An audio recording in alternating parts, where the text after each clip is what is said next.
Et voilà, la saison 7 s'est achevée. Après un final de ouf, une révélation de ouf, un inceste de ouf et la destruction d'une partie du mur oufissime, Game of Thrones nous laisse désormais nous rasseoir pour attendre à nouveau. Et cette fois-ci, pas un an, mais un an et demi ou deux.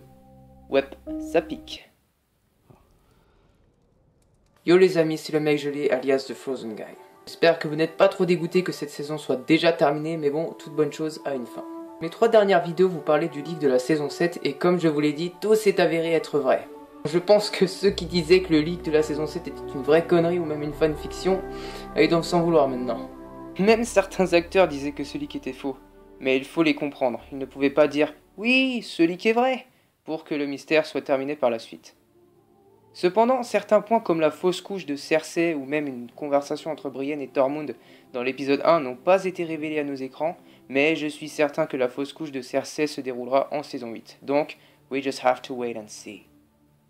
Pour le reste, il s'agit peut-être de scènes coupées ou autres. Si vous vous souvenez bien, ce leak de la saison 7 a été divulgué par une certaine personne sous le pseudonyme de A Way for the Lads. Alors je pense que si on retrouve un leak pour la saison 8 avec un certain A Way for the Lads comme tuteur du leak, il y a des chances que ce dernier soit vrai. Également, vous l'aurez peut-être deviné, le scénario de la saison 8 de Game of Thrones est déjà écrite et les scénaristes ou showrunners connaissent donc déjà la grande fin. Et bien évidemment, comme le scénario est déjà écrit, des personnes se croient déjà plus malins que les autres et essayent de nous faire croire ce qui va se passer dans la dernière saison de A à Z. Et sur internet, nous pouvons donc déjà trouver le leak de la saison 8. Mais je tiens à vous rassurer, ce dernier s'avère être complètement faux, même si certains points pourront s'avérer être vrais. Et en plus de ça, pour vous rassurer une nouvelle fois, le leak n'est pas sous la tutelle de A Way for the Lads. Vous l'aurez donc compris. Vous l'aurez donc compris, je vais vous parler de la saison 8 en leak. Je vais vous parler du leak de la saison 8. Je vais chaque semaine vous présenter un épisode du leak et nous traiterons ensemble les informations citées dans chacun des épisodes pour voir les probabilités de chacune des informations. N'oubliez pas qu'il s'agira ici de la saison 8, ce qui nous rappelle bien que la série touche à son terme, mais n'oubliez pas aussi que cette saison-ci ne contiendra que 6 épisodes durant plus d'une heure. La saison 7 désormais terminée, nous nous aventurons en terre inconnue. Épisode 1 de la saison 8 de Game of Thrones. On y va.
L'hiver est définitivement là, et il n'est pas venu seul.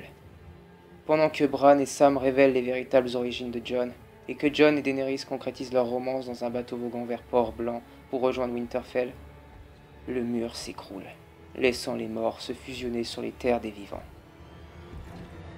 Ok, on attaque la première scène. Nous constatons les conséquences de l'attaque du roi de la nuit sur Fort-Levant. Tormund et Gendry, eux, peuvent fuir de leur côté. Apparemment, de ce que je lis, l'armée des morts ont pu atteindre Château Noir et le mort-vivant Viserion fait également partie de l'assaut. Dans l'attaque, Ed sera poignardé à mort par un marcheur blanc. Beric Dondarrion restera pour se battre contre les marcheurs blancs, mais pas avant de tuer le marcheur blanc qui a tué Ed. Et apparemment, c'est aussi à ce moment que Beric pourrait mourir, ce que nous ne verrons pas en scène. Tormund et Gendry partent pour Winterfell, tandis que nous voyons Château Noir brûlant en arrière-plan. Ok, fin de la première scène. Bon, il est quasi certain que l'armée des morts vont atteindre Château Noir, donc pour cette scène, je ne vois pas trop d'improbabilité ici. Les morts de Ed et Beric peuvent apparaître assez rapides pour un début de saison, mais vu qu'il s'agit de la dernière, tout prend une véritable accélération, tout comme la mort des personnages. Ok, on va sur la seconde scène maintenant. Daenerys, Jon, Tyrion, Davos, Jorah, Brienne, Podrick, le limier, Missandei, Varys et Théon arrivent à Winterfell. Davos fait remarquer que c'est devenu beaucoup plus froid et plus sombre depuis qu'il est parti avec Jon. Jon et Arya sont d'abord réunis. Daenerys rencontre Sansa Stark et Sansa demande si elle et Jon sont amoureux. Daenerys n'y donne pas de réponse appropriée. Sansa ne semble pas trop heureuse que Jon soit retourné à Winterfell avec la présence de Daenerys. Jon le remarque et bavarde avec elle. Elle mentionne la mort de Littlefinger et comment il les trahissait toujours sous leur nez. Elle dit que c'est stupide de marcher ensemble avec Cersei Lannister. Le limier et Arya ont aussi une conversation avec l'un et l'autre. Arya dit au limier qu'elle n'a pas regretté de l'avoir laissé derrière sans l'avoir éliminé. Ce dernier lui répond qu'elle aurait dû le faire directement, surtout avec les choses qu'il a vues au-delà du mur, avec Jon et ses compagnons. Et c'est la fin de la seconde scène. Bon, le premier point que je trouve incohérent dans cette scène est le fait que Théon soit présent à Winterfell alors qu'il était censé partir secourir sa sœur. Après, peut-être qu'il le fera une fois la Grande Guerre accomplie, ou peut-être même qu'il a juste accompagné Jon et son groupe à Winterfell pour après partir sauver sa sœur. Franchement, je ne sais pas, mais bon, on verra bien. Ensuite, je ne comprends pas vraiment pourquoi Sansa pourrait demander à Daenerys si elle et Jon sont amoureux. Bah bon, peut-être qu'elle a remarqué un certain rapprochement entre eux lors de leur interaction. Après, maintenant, Sansa connaît bien son frère cousin, et elle a dû s'apercevoir qu'il y avait un truc entre les deux, peut-être. Difficile à dire là aussi. Mais personnellement, je pense que Jon et Daenerys cacheront leur relation aux autres. Pour le reste les amis, je pense que c'est assez cohérent et nous pouvons déjà deviner qu'Arya et Jon auront des retrouvailles pleines d'émotions. I've got an eagle of my own.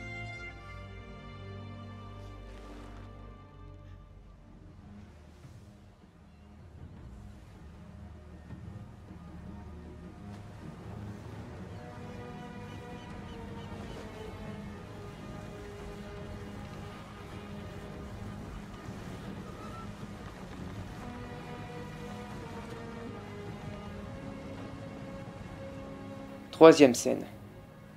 Euron Greyjoy fait son retour à Port-Réal, avec la Compagnie Dorée et rencontre Cersei Lannister ainsi que les commandants de la Compagnie Dorée dans la salle du trône.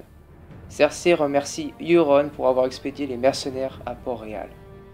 Cersei ordonne au commandant en chef de prendre Storm's End et de faire réunir l'armée dans la forteresse. Robert Baratheon lui a dit une fois que la forteresse a tenu pendant de nombreux siècles et elle est sûre que la forteresse continuera à tenir debout pendant la longue nuit.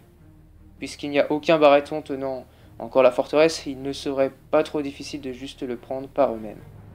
Ils devront se protéger pendant la Grande Guerre. Plus tard cette nuit, Euron Greyjoy sera sur le point de faire l'amour avec Cersei. Euron plaisante qu'elle ne manquera pas son frère après qu'elle découvrira ce qu'il peut lui donner. Le visage de Cersei dit assez. Puis dans son lit, nous verrons Cersei avec Euron et nous verrons qu'elle n'est pas si heureuse que ça avec ce dernier. Le matin suivant, Euron part avec son bateau, le Silence, pour transporter les mercenaires à la Storm's End pour prendre la forteresse. Après qu'il soit revenu, il dira à Cersei qu'il veut être son roi. À l'intérieur du Silence, Euron aura une conversation avec Yara Greyjoy concernant la reine Cersei. Yara lui dira qu'elle sait qu'il n'est pas intéressé par être le mari ou le toutou de cette dernière. Ce que Euron prendra au rire et lui dira que ses bons amis de Braavos s'occuperont de ce problème assez tôt. Fin de la troisième scène. Bon, franchement, je pense que cette scène est assez cohérente. Nous savons désormais que Euron est parti récupérer la Compagnie Dorée pour Cersei, et je dois dire que tout ce qui est écrit dans cette scène se complète par ce que nous avons pu voir dans l'épisode 7 de la saison 7. Je n'aurai pas vraiment de commentaires pour cette scène-ci, car là, je suis ok. Et vous? Nous passons à la 4e scène. Daenerys, Jon, Sansa, Tyrion, Davos, Missandei, Sam, Varys, les Seigneurs du Nord et les Chevaliers de la Vallée se réunissent dans le grand hall de Winterfell. Robert Arryn et Yohn Royce sont aussi présents dans cette scène. Sam se réunit avec Jon et les deux partagent une étreinte. Jon dit à Sam qu'il est heureux de le revoir à ses côtés. Les Seigneurs du Nord ne sont pas trop ok à l'idée d'accepter Daenerys comme leur reine. Daenerys, elle, se défend très bien à travers ses paroles, mais elle n'obtient pas le support du Nord pour le moment. Lyanna Mormont dit à Daenerys Targaryen qu'elle ne l'appellera jamais « votre grâce », car elle ne connaît et sert seulement qu'un roi, Jon Snow, roi du Nord. Tyrion sourira et mentionnera qu'elle est une fille assez féroce, sur quoi Jorah répondra que les Mormons ne reculent pour rien. Jon leur dit qu'il n'y a pas de temps pour se disputer avec l'un et l'autre et relève qu'il n'y a pas eu de signe de l'armée Lannister pour le moment. Sansa répond qu'elle a déjà conseillé de ne pas avoir à faire confiance en Cersei. Tyrion mentionne qu'ils peuvent avoir confiance en son frère Jaime, mais Daenerys ne semble pas être d'accord là-dessus. Le groupe discute comment ils défendront le Nord contre l'armée du Roi de la Nuit. Jon Snow dit à Robin qu'il est sage d'apporter les aérés dans le pli et de mener le Roi de la Nuit dedans. Robin ne semble pas vraiment concerné et accepte la proposition de Jon. Après la réunion, Daenerys dit à Jon que les Nordiens sont vraiment têtus et mesquin. Fin de la 4e scène. On peut bien se douter que les Seigneurs du Nord et que Lyanna Mormont ne vont pas être en faveur de reconnaître Daenerys comme reine, donc vraiment je suis pas surpris par ce qui est écrit là. Quoi d'autre? Daenerys, elle aura sûrement à se défendre par ses paroles et je vois bien les quelques gros désaccords arriver entre elle et les Nordiens. Bon, mais sinon, pour l'instant, rien à signaler les amis, à part que nous passons à la scène suivante. 5e scène. Theon Greyjoy visite les bois sacrés de Winterfell et pense à son ami Robb Stark. Puis, c'est là qu'il revoit Bran. Il fera immédiatement ses excuses à Bran de tout ce qu'il a pu faire contre la maison Stark, mais Bran lui dira qu'il n'y a aucun besoin pour ça. Il sait que Theon s'est racheté en sauvant sa sœur Sansa et a vu combien il a souffert aux mains de Ramsay Bolton. Theon lui demande comment il sait tout cela, ce que Bran n'y répond pas. De leur côté, Arya et Brienne s'entraînent et Jon est impressionné par les compétences de combat de sa sœur. Arya mentionne à Jon qu'elle n'a jamais oublié d'attaquer ses ennemis avec le bout pointu. Il demande à Arya pourquoi elle n'a pas joint la réunion dans le grand hall de Winterfell, puis Arya lui répond que Sansa est beaucoup plus compétente dans ces choses qu'elle ne l'est. Fin de la 5e scène. C'est assez cool que Bran sait que Theon est devenu une bonne personne et qu'il a pu se racheter à travers le sauvetage de Sansa, mais je ne veux pas vraiment croire à cette scène, même si elle me paraît cohérente. Pour le moment, de Jon et Arya, je trouve que c'est vraiment une bonne chose que Arya revienne sur ce que Jon avait pu dire concernant son épée aiguille, à savoir, première leçon, attaquer avec le bout pointu. Et je voudrais bien ce petit retour sur les premiers dialogues échangés entre les personnages des premières saisons comme celui-ci. Allez, on passe à la 6e scène. À Volantis, Mélisandre entre dans le Temple Rouge. Elle est de nouveau accueillie par Kinvara. Mélisandre dit à Kinvara qu'elle a joué son rôle dans la grande guerre à venir. Elle a uni la glace et le feu. Elle a servi le roi Jon Snow, le prince qui fut promis, et l'a ramené à la vie. Kinvara dit à Mélisandre qu'elle a bien servi leur dieu sur cette partie, mais elle a aussi fait beaucoup d'erreurs qu'elle doit payer. Kinvara dit à Mélisandre que leur dieu exige encore un sacrifice et que celui-ci doit être de Mélisandre elle-même qui exige qu'elle retourne au nord. Mélisandre répond qu'elle n'est pas autorisée à entrer dans le nord. Ce que Kinvara lui sourira et répondra à Mélisandre qu'elle pourrait alors profiter de sa punition en allant au nord. Fin de la 6e scène. Ok, ici nous savons bien que Mélisandre partira à Volantis. Si je dois croire à cette scène, ouais, je dirais que oui. Nous savons que Arya reverra Mélisandre, donc je pense que si Mélisandre retourne au nord, la fameuse punition qu'elle infligera sera effectuée par Arya. Souvenez-vous, la dernière fois que Mélisandre et Arya ont eu une interaction, Mélisandre lui avait dit qu'elle se reverrait, donc probable les amis, probable. Pour l'instant, je n'ai pas trop parlé de choses incohérentes dans ce leak de l'épisode 1 de cette saison 8, car tout me paraît cohérent en fait. Bien sûr, les événements se dérouleront peut-être de la sorte, mais pas dans les mêmes conditions ou environnements, car je pense quand même que ce leak est faux, comme beaucoup d'autres personnes. Passons à la 7e et avant-dernière scène de ce premier épisode.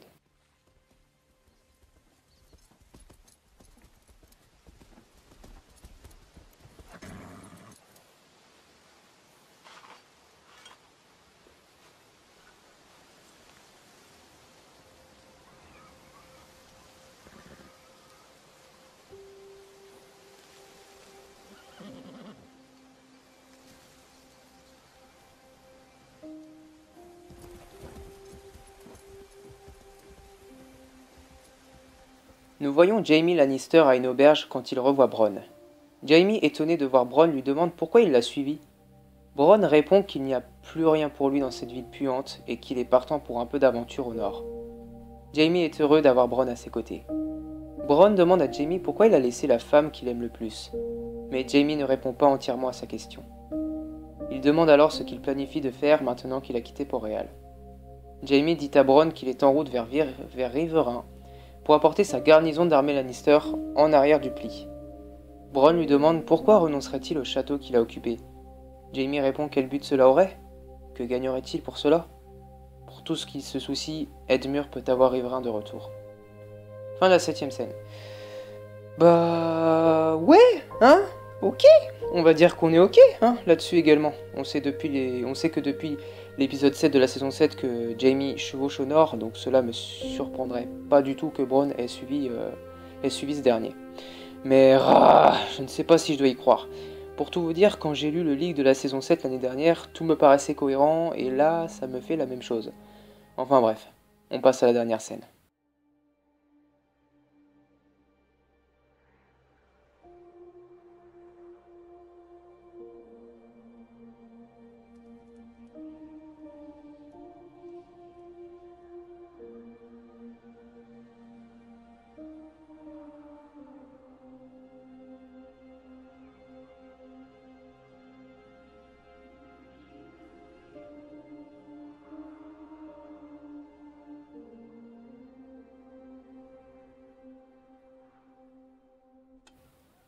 Tormund et Gendry arrivent à Winterfell. Rien n'est écrit sur ce qu'ils effectueront ou vont dire, mais il est fort à parier qu'ils alerteront Jon et tout le reste de la grande catastrophe du côté de Fort-Levant et de Château-Noir. Jon demande à Sansa pourquoi Bran n'a pas pris le temps de joindre la réunion dans le Grand Hall et n'est même pas venu pour lui parler. Sansa dit à Jon que Bran a beaucoup changé et se nomme maintenant de lui-même la Corneille à 3 yeux. Elle lui dit également de ne pas s'attendre à une grande conversation avec lui. Samwell se montre, vient entre eux et dit à Jon qu'il y a beaucoup de choses que lui et Bran doivent d'urgence lui dire. Bran voit d'abord Jon dans les bois sacrés lorsque Bran examine le passé. Jon mentionne qu'il a rencontré un warg, en VO, au-delà du mur. Sam répond que Bran est beaucoup plus qu'un warg, il est un Green Seer, en VO également. Les deux informent Jon de son lien de parenté, ce que Jon ne semble pas croire à première vue. Bran dit à Jon qu'il sait tout de lui. Il l'a vu au-delà du mur, entouré par les Free Folks, ou les personnes libres. Il l'a vu se battre à Hardhome contre le roi de la nuit, et il a vu comment il a été poignardé à mort par ses propres hommes. Jon ne peut pas vraiment croire qu'il est un Targaryen. Sam mentionne qu'il est celui qui a la réclamation juste au trône de fer, et qui n'est donc pas Daenerys Targaryen, mais Aegon Targaryen. Fin de la 8e et dernière scène de l'épisode 1 du leak de la saison 8 de Game of Thrones. Putain, ça fait beaucoup de choses à dire. Bon, une chose est sûre, Jon découvrira ses origines tôt ou tard en saison 8.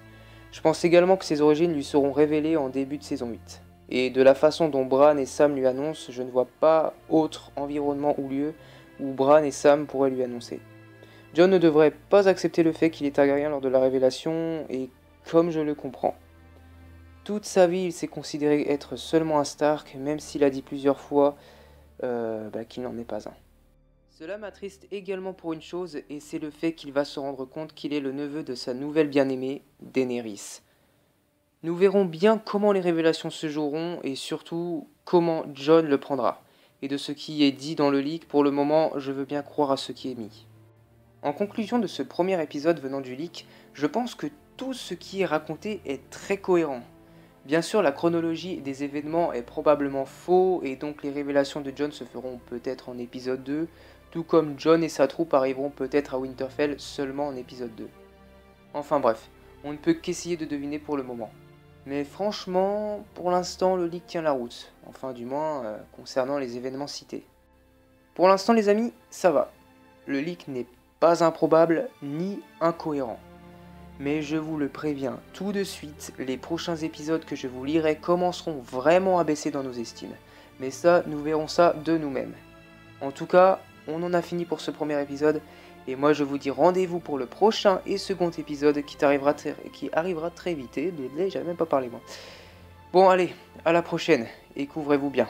Il fera toujours froid sur cette chaîne et avec moi.